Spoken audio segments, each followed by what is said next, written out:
All right, this is Paletton, and Paletton allows you to select and customize the colors that you use in any digital creation that you're attempting to produce.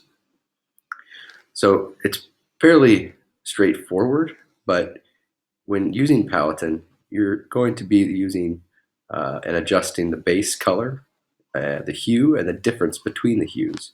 And as you do this, you'll notice that these colors over here on the right side will change as you adjust the hues. So we'll start with the base color. I could move the base color to a brighter red, a more of a whiter red, or black and white red, and then I just put it back in the middle.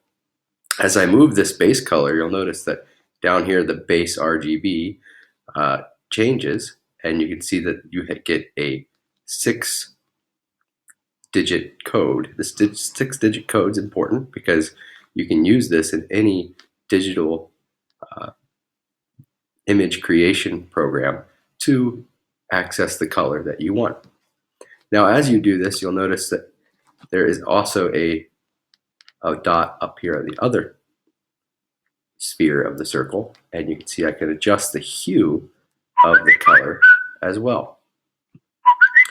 Now, if I don't want a monochromatic color, I want to have 3 adjacent colors or triad colors or a tetrad color, I can choose the options up here. Now this will give me a different type of palette to work with, and I can change the base color like I did before.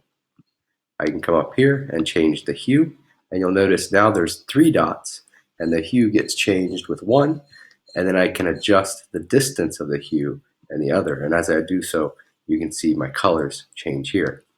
Now let's turn our attention to the palette real quick, and you'll notice that the palette currently has 3 different colors, and these 3 different colors represent the triad color that we've mixed up here in the spheres. And if I click on one of these colors, an information box will show up, and it gives me the exact hexadecimal or RGB color that I need to use. So if I click here, let's say I want to use a lighter purple, so you can notice that the codes change as I scroll over them. I click on the lighter purple, and I just double click on this, and I copy this RGB hexadecimal code. And if I go to my GIMP now, or any image editor, I can go to the color. I'll use the foreground color, click on this, and I will type this into the HTML notation, which actually is just the hexadecimal and RGB color. And I'll paste this here, and I hit OK.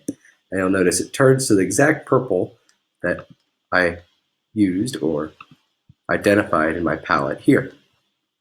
Now once that's happened, I will take and use a paint tool, and I will just fill in the background with that color.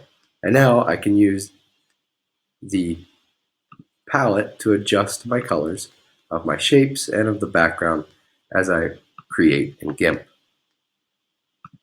Returning back to the Paletton website, if you have already downloaded or installed the extension ColorZilla, as I have here, you can actually reduce the amount of steps that it takes and actually get any hexadecimal code on any web page that you want.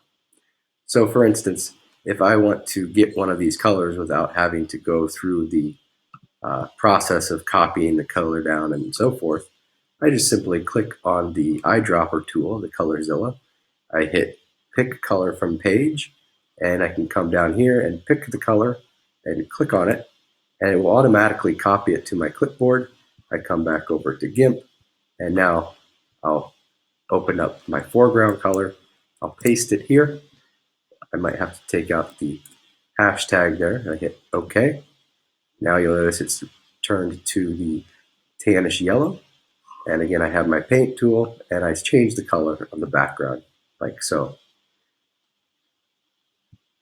So this is how you can use Paletton and also access up a customized palette and import any color from this palette into your creation in GIMP. Finally, we also took a look at the eyedropper tool and how to use that with any website, not just Paletton. Thank you for watching.